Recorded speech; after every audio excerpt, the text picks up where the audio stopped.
What's up, guys? Want to come to you, talk to you about Shazam #1.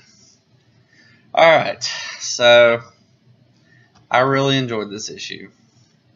There was actually a side story that I didn't actually read, that I will read eventually. It's just kind of about one of the characters in the book, or in the story.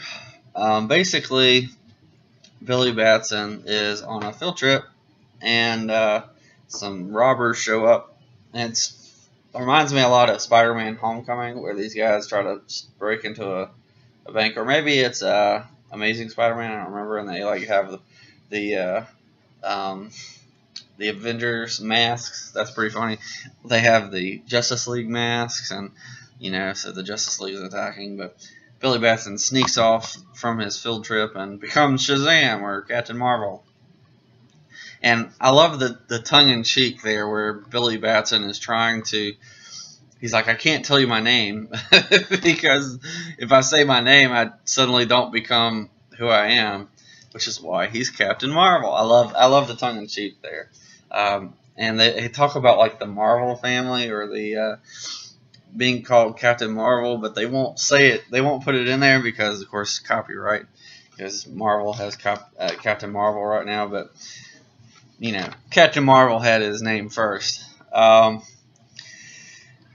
So I love the aspect with the whole Marvel family.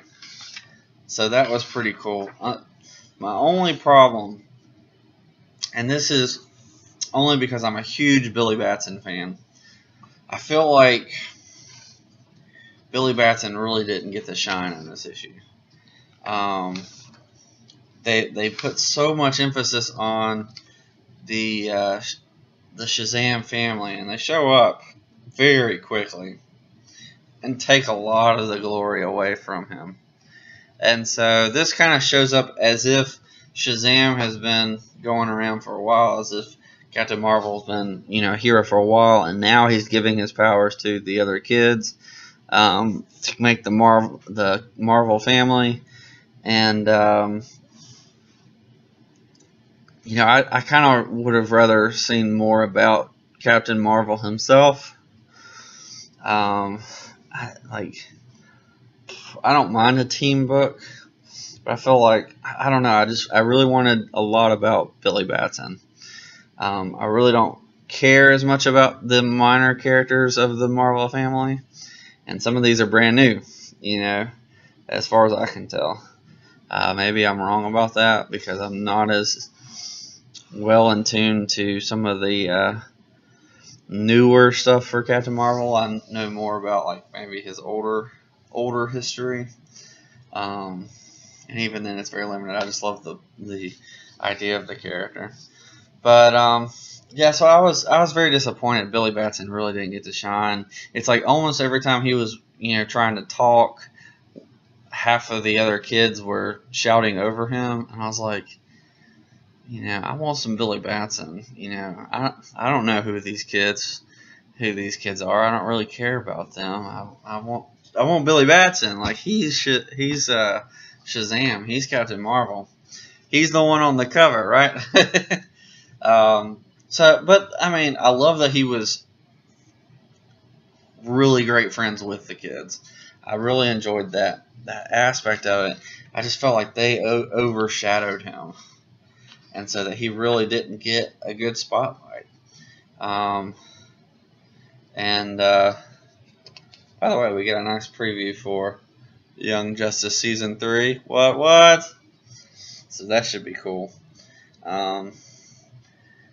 I don't see Tim Drake on here, so I'm a little disappointed about that, but we'll see.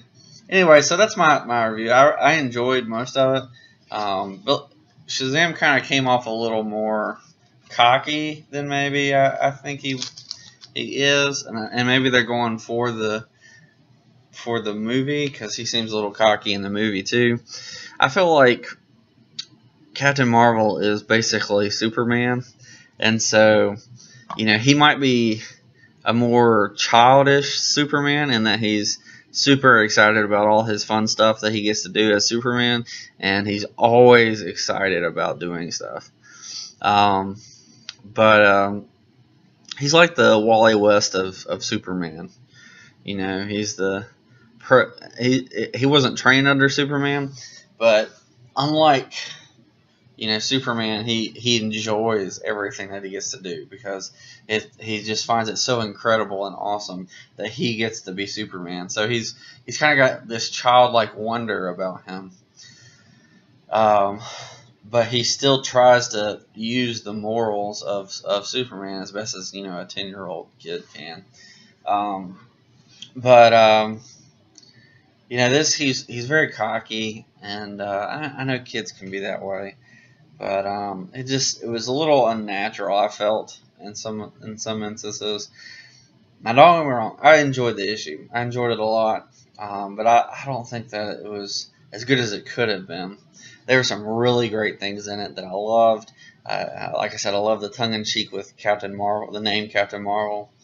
But I didn't like that Shazam didn't actually train Captain Marvel. Maybe that's the history of the character, but I always thought that Shazam was actually around for a while, and so he was kind of the source of Captain Marvel's magic. So when he's calling Shazam, Shazam is giving Captain Marvel his power, is my understanding. Now, I could be wrong, so if I'm wrong, let me know in the comments. I'd love to know. Let me know what you think. Did you really enjoy the team aspect of it? Maybe more than I did. Again, I love Billy Batson. He's one of my favorite characters in comic books, and I'm just kind of sad to see that he didn't really get a good spotlight in this issue, especially since it's his first issue. But it really should have been titled like the Shazam family or something, or the Marvel family, which I know they can't use. But those are my thoughts. Let me know what you think in the comments. Give us a like. Give us a subscribe. Thanks for doing that. We want to welcome everybody into the family. And, so we thanks for watching, and we will catch you next time. Peace.